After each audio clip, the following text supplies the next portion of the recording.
Chapter 2. Dougie.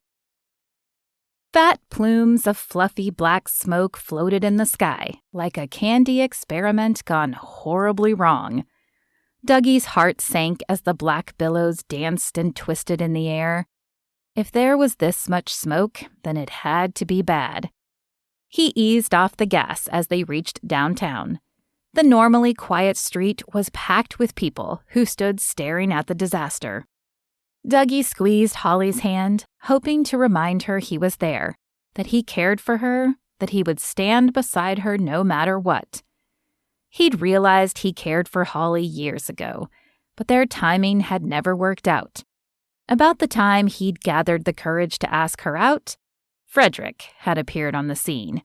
And after Frederick, well, there'd been a time she had stopped talking to him completely. It was only the threats of the last few weeks that had pushed her back to him. And while it was selfish, he hoped this didn't make her pull away. He was in love with her, and he didn't want to lose her again. The crowd stopped them well before they reached the store. Dougie put the car in park and helped Holly out.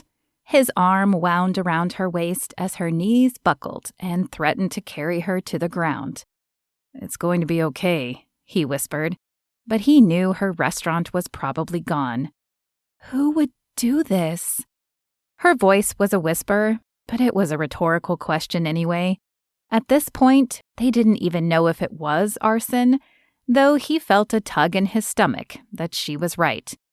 But it could have been an accident. It could have been a faulty plug or something. It could have, but it didn't feel like it. Not with all the negative attention she had received lately. The crowd parted for them, whispering soft condolences as they made their way to the front. Dougie believed their hearts were in the right place, but he also knew this wasn't helping Holly. What she cared about was that her restaurant was okay. But as they neared the barricade, he could see that was no longer a possibility. Even as far back as they stood, he could feel the heat from the fire. And though the flames hurt his eyes, he could not tear them away from the destruction. "Holly, I'm so sorry. I called as soon as I saw the flames, but maybe if I'd seen it sooner." Becca, the owner of the bakery across the street, addressed Holly, but Holly didn't answer. Her eyes stared vacantly at the flames licking into the sky. "Thanks, Becca. We know you did everything you could, and we appreciate it," Dougie said, speaking for Holly, who seemed incapable of doing anything other than gripping the barricade so tightly that a tendon in her neck pulsed. "I'm sorry, no one can go any farther," a fireman, smudged in black, said, as Holly pushed against the barricade. "But it's my restaurant," Holly said. "My everything." The agony in her voice pulled at Dougie's heart.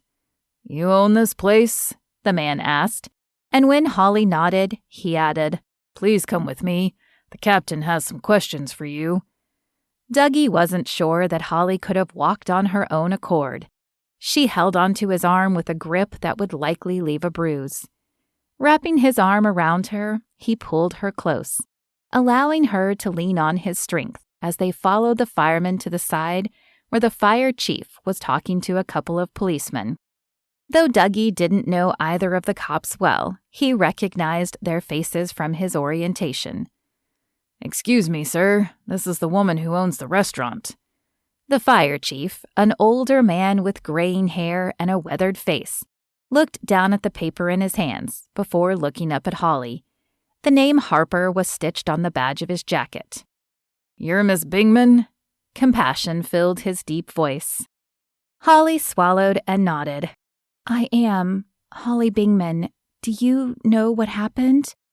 The tremor in her voice was still there, but she was obviously trying to portray confidence. This time it was one of the police officers who spoke up. He was younger than the fire chief, and hard lines stood out on his chiseled features. No sense of compassion emanated from him. "That's what we're trying to find out. You weren't at the restaurant tonight?" "No, we were having dinner in Graham," Dougie spoke up. "We came back as soon as Holly received the call." The officer lifted a brow at Dougie, probably wondering how he fit into the equation and why he was speaking for Holly. "Did the employees get out?" Holly asked. "There would have been at least a few cleaning and closing."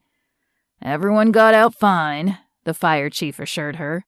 "We'll have a crew look for any faulty wiring once the fire is out, but it looks like someone might have thrown something in through a window." "Do you know of anyone who could have done this?" the officer asked, pulling Holly's attention back to him. Holly's mouth opened, but then she hesitated.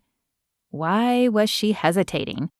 Even if it wasn't anyone from the group threatening her, she needed to mention them. "I mean, I've received some negative attention lately, but I can't imagine anyone would do this." "Negative attention? What do you mean?" "They've been threatening her. Calls to her restaurants, tags on social media. They even hung up pictures of her around town," Dougie added. He didn't know why Holly wasn't volunteering this information, but the cops deserved to know. "Who's been doing this?" This time it was the other officer, a woman, who posed the question.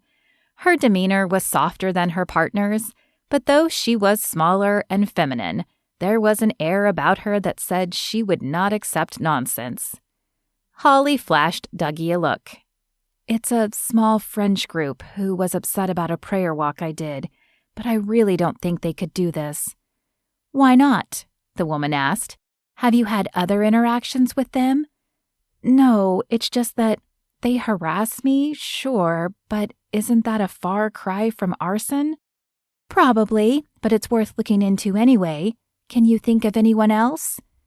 Dougie wondered if she would mention Frederick, or the woman he'd seen her with, but Holly didn't. It probably wasn't either of them anyway. Frederick had been out of her life for 6 months, and he didn't know if the woman had ever even met Holly. "I'm sorry, I can't, but I'll let you know if someone comes to mind." "We'll need a full statement. Normally we would take it immediately, but since you're not a suspect, we'll let you go home tonight if you promise to come in the morning." "I'll make sure she's there," Dougie said. "Is there anything else I need to do?" Holly asked, this time addressing the fire chief again. "Go home for now. Call the insurance company in the morning." "Right. Thank you." After a final look at the fire that was now almost out, Holly turned to Dougie and leaned into his shoulder. "Can you take me home?" Without a word, he wrapped his arm around her shoulders and led her back through the crowd to his silver Camry. He opened the door for her and then wordlessly climbed in the driver's side door. When they reached her place, he paused before turning off the engine. "Are you going to be okay? Do you want me to come in with you?" "Would you?" she asked. "I'm sure it's silly, but I don't want to be alone right now. There's never been any threats to my house, but I never thought someone would torch the restaurant either. I still don't understand who would do this." "Did you consider Frederick?" he asked as he opened his door. "Frederick? I haven't seen him in ages. Why would you think he would have anything to do with this?" Dougie hesitated. Frederick had been a bone of contention between them, and he wasn't sure he wanted to dig up old wounds. "I just know it didn't end well, and he seemed like the type who might try for retribution." Holly sighed as they walked to her front door. "I don't know. I suppose it's possible. He was upset about the money when he left, but torching the restaurant wouldn't give him any money, so I don't know why he'd bother." Revenge came to mind. Dougie had seen people exact revenge for less, but he kept this to himself. He could work through any possible reasons later. Tonight, he was here for Holly, and that was all.